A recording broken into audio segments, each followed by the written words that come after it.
Okay. If anyone has any more questions, why don't you write them out and present them? Okay. So here's a question. Because the Eucharist is a perfect sacrifice in itself, and the blood likewise, why are both offered in communion at Mass? Should we receive both, even though it's perfectly sufficient to receive one as a sacrifice? In other words, so the question is asking, is it better to receive under both species or just one? Or here we have to distinguish two things. As far as the faithful are concerned, for receiving the grace that comes to us in the Eucharist, it doesn't matter whether we receive both species or just one, or even the tiniest particle of one. It doesn't matter, because Christ is present entirely in every part of the consecrated, his body and his blood. In other words, every part of the species of bread and wine contains the entire Christ. And so you take the one host and you break it into 100 different parts, and even the little crumbs contain the full Christ. And the reason for that is because of transubstantiation, that the whole substance of that bread became the substance of Christ. And in the bread, every part of the bread was equally bread, right? Before the transubstantiation, if you crumble up the bread, every little part is equally bread. Every part of the wine is equally wine. Well, likewise, because of transubstantiation, after the consecration, every part of what was bread is now Christ. Just as before, every part of the bread was bread, now every part of the bread is equally Christ. And every part of the blood is equally Christ. Now, even though the words of consecration only make his body present in the species of bread, and only make his blood present under the species of wine, but nevertheless, in reality, they can't be separated. Why? Because right now, Christ is resurrected in heaven, and his body and his blood are together. And not only his body and blood, but also his soul and his divinity. Right? His soul was separated while he was in the tomb. Right? So from Good Friday to Easter Sunday, his soul was separated, his body was there, the divinity was joined to the body, and also to his soul, which was in limbo, harrowing hell. We saw that last week. But now, his body, blood, soul, and divinity are all equally together. And so, even though the words of consecration make only his body present under the species of bread, the whole Christ comes, body, blood, soul, and divinity. And the same thing happens under the species of the wine. Even though the words only make his blood present, we can't separate anymore today, only mystically. We can't really physically separate his blood from his body, soul, and divinity. And so you receive the same, whether you receive the one species, or the other species, or both species, or a lot of both species, or a tiny bit of both species, you receive Christ exactly the same. Now, as far as the priest goes, he has to receive both, and both have to be consecrated on the altar, because it's the dual consecration, the separate consecration of the body and the blood, that makes his sacrifice present. If a priest were just to consecrate the body, the bread into his body, and not the wine into his blood, that wouldn't make his sacrifice present sacramentally. And so you're not allowed to do that. That's severely against liturgical law. Right? It has to be the complete sacrifice offered on the altar. And the priest has to consume both species, just simply to make the full sacrifice present there. But the faithful don't have to receive it, and so it's entirely up to us. It's not better to receive both or worse to receive both. That's given to us freely in the church. In the past, there was a long period from we don't know exactly, the 8th or 9th century up until the recent reform of the liturgy, in which the laity only received the body of Christ. In the Reformation, people said that was an abuse, that was a terrible thing. They were withholding the chalice from the faithful. Well, it didn't take away any grace from the faithful. The reason for that was simply to avoid the danger of spilling the precious blood. And it was that simple.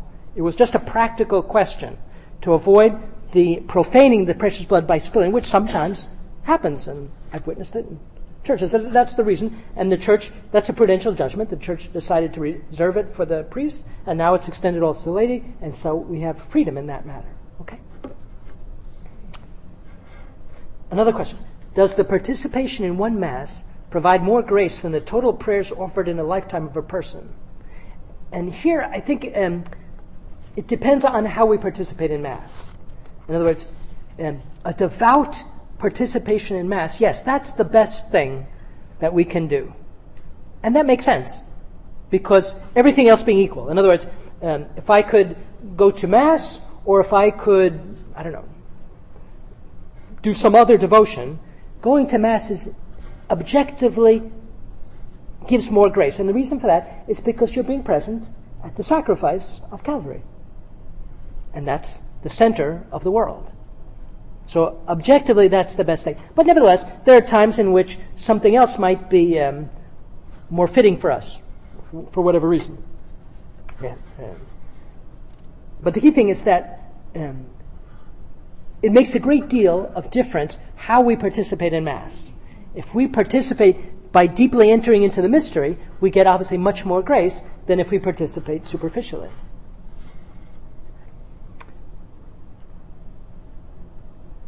Okay, right. So, but every Mass in itself, objectively, has an infinite value.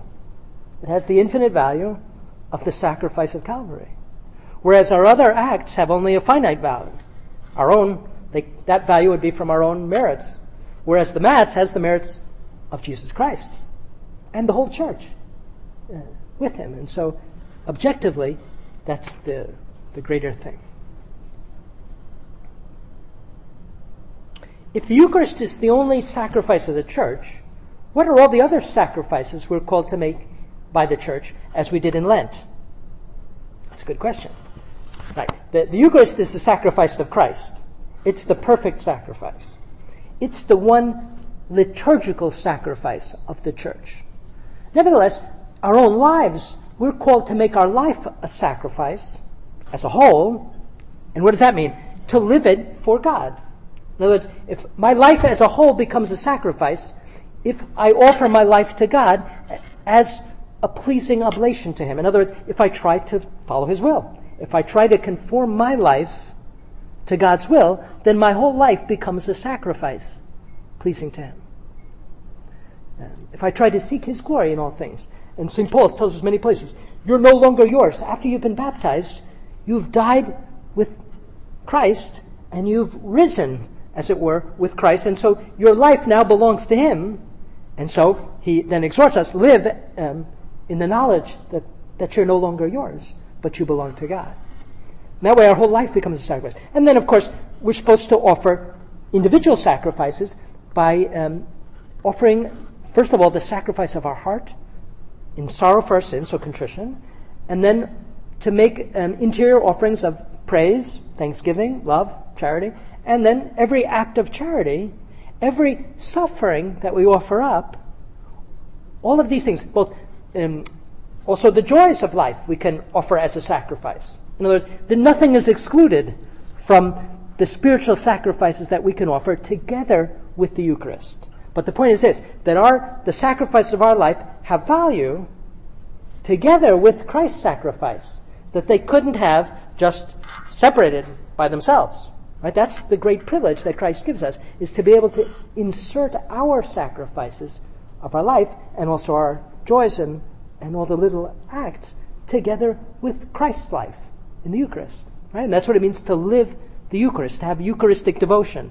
Right? Eucharistic devotion doesn't just mean, going frequently to Mass, but it means really trying to unite my life with Christ's offering in the Mass the best we can. Okay.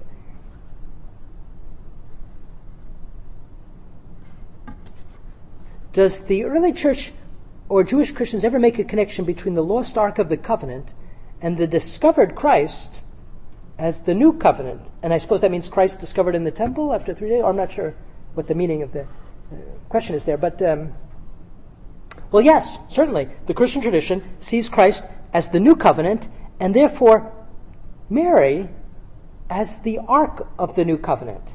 So just as in the old covenant there was the Ark, which carried the tablets of the law, and also the manna, and also the rod of Aaron, which blossomed. We know that from the letter to the Hebrews.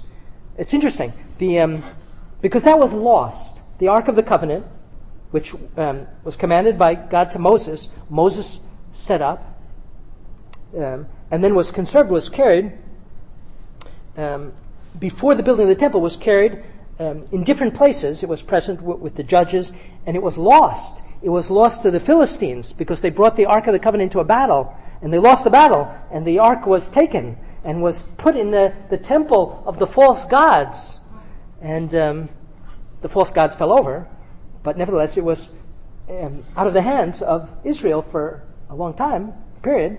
And then it was, because it caused plagues among the Philistines, they wanted to get rid of it, so they finally deposited it, and it was then brought into, finally to Jerusalem under King David, and that's when he built the temple. Well, he didn't build it, he wanted to build it, and his son Solomon was the one who was chosen to actually build it, the temple in Jerusalem, to house the Ark of the Covenant. Well, that Ark of the Covenant was lost when Israel was taken into Babylon in the first exile in 590 BC. And as far as I know, it was never recovered. And so in the new temple, the second temple that was rebuilt after the Babylonian exile, the Holy of Holies was empty. And so, because the Ark of the Covenant had been lost. And so when the Roman conquerors came in, Pompey came into Jerusalem, and he profaned the temple. He went in. He wanted to see what was so holy behind this veil that nobody was allowed to go through except the high priest once a year, prostrate with blood. And so he went in, and there was nothing there because the ark had been lost of the covenant. So, of course, Christ is the new covenant. He's told us that. The new covenant is his blood. And the true ark, then, which that first ark only symbolized, is Our Lady. Because what the first ark had, it was simply the container of the tablets of the law and the manna, which was really just bread. Although it had a supernatural origin. It came from God directly, but it was bread. And then the rod of Aaron, the priesthood. In other words, his rod blossomed. It was a stick that blossomed to be a sign that the priesthood was chosen by God in Aaron and not in the other children of Israel. Well, all of those three things are figures of Christ. Right? The tablets of the law, the Torah, that's a figure of the true Torah, the living Torah, which is God made man. Right? Christ, Jesus Christ, is the true Torah in the flesh. His heart is the perfect law of God, the sacred heart. And the manna, well, he's the bread of life. He's the bread of heaven. He's the true manna. And the Eucharist, of course, is the true manna. And the priesthood, well, Christ is the one eternal high priest, not according to the line of Aaron, but according to the line of Melchizedek. And in other words, according to the very priesthood of Christ, God made man. So Christ is the true covenant, and Mary was the ark of the covenant when she carried him in her womb for 9 months. And it's interesting, when she went to visit Elizabeth, the visitation, well, she was the walking Ark of the Covenant. And she would have traversed the same path, apparently, that the Ark of the Covenant traversed when the Philistines left it, because it was causing those plagues, and they brought it down to Jerusalem. Mary would have walked the same path as the Ark of the New Covenant. That's very beautiful. So she is the true Ark in a more profound sense than that first Ark. Because that first ark is just an inanimate thing. It doesn't have any merit. Whereas Mary was the ark of the covenant by her own yes. Her free spiritual act of saying yes to the Annunciation of the angel, which we celebrated 2 days ago, the Feast of the Annunciation. Right? So Mary is the true ark, and Christ is the true covenant, tablet, the living law. Okay. Another question here. Was the Last Supper a Eucharist in the full sense, since the original sacrifice of God had not yet quite occurred? Yes, it was, absolutely. Because he made it present sacramentally on the altar. In other words, that first Eucharist was every bit as much the same sacrifice of Calvary as the Eucharist that we celebrate today. Because he instituting he performed transubstantiation that night, and that made his body and blood present under the species of bread and wine as victim, just as he's present here in the Eucharist today, and just as he was present physically on Calvary. So yes, that first Last Supper was the sacrifice of Calvary in the same way that every Mass is. Frank? Isn't this the same order of the Passover? The Passover was celebrated, then they were delivered, then they commemorate the Passover that actually was instituted before the act of deliverance. Great question. So the question is, doesn't that parallel the institution of the Passover? Because the same thing happened. They were told to celebrate it before they actually left. That's a beautiful detail. In other words, in and of itself, you couldn't understand that. One would have thought, well, it just happened that way. But there's a perfect parallel between what happened in that first Passover compared to the actual leaving. All right, so God told them to perform the sacrifice of the lamb and to hold that first Passover in commemoration of leaving Egypt, but they hadn't yet left. They were going to leave that very night. And then they leave, and then ever after that, the Passover is commemorated in remembrance of the leaving of Egypt. Right? And so the same thing happened with the Eucharist, that it was first celebrated the night before the realization of the sacrifice of Calvary, and then is commemorated but made present in every Eucharist. There's just this difference, that the Jewish Passover only liturgically reenacts it, but it can't really make it present because there's no transubstantiation. It's a different lamb. It's a different victim every time. And today there's no more lamb because the temple was destroyed. Whereas in the Eucharist, it's the same victim because of the miracle of transubstantiation. Very good. Thank you. I hadn't seen that. I hadn't thought of that.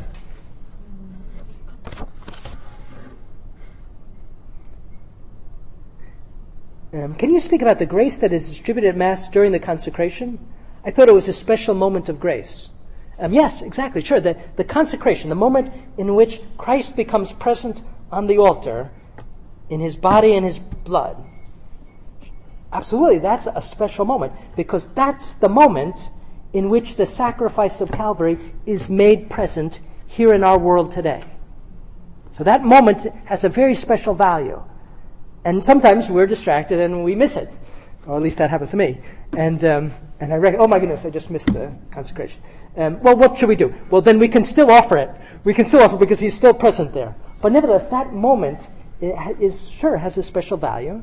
And the priest represents it by elevating.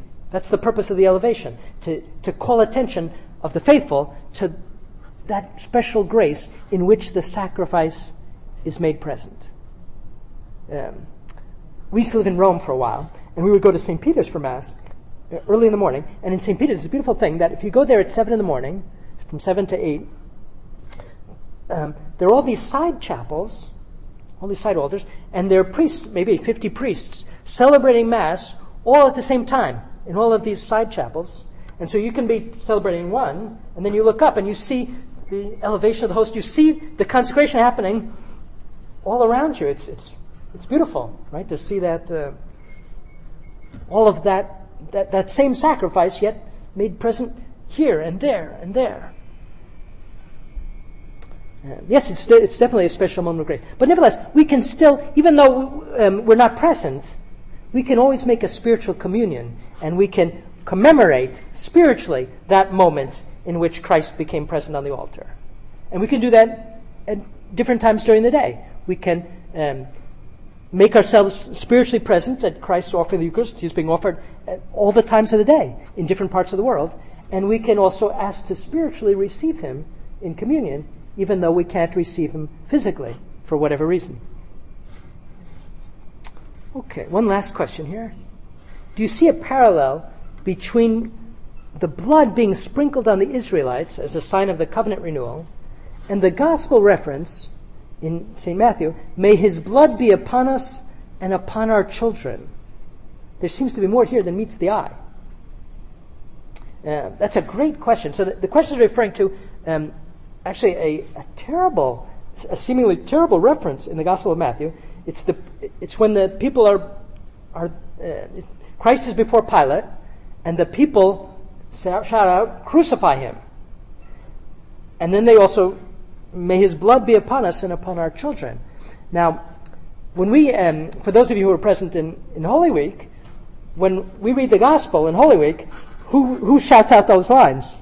We do, right? And the reason for that is to show that all of us are in the same boat. In other words, we too are fickle. We too, if God wasn't helping us, we would also shout out, "Crucify him, and may his blood be upon us and our children."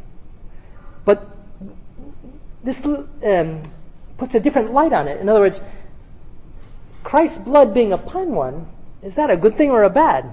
Well, that's precisely what we want to pray for, that Christ's blood be upon us in the sense of sanctifying us. But that requires ultimately, in other words, is there a secret prayer hidden in those words? I would like to think so. There's a secret prayer of those words of the people of Israel, "May his blood be upon us," that the blood of the new covenant would someday be upon them when they come to accept him in faith. And those of us who are Hebrew Catholics and have done this, I think, in the sense that prayer is being realized. And we pray that that may be the case for all Israel. I don't know. That's how it seems to me. Thank you.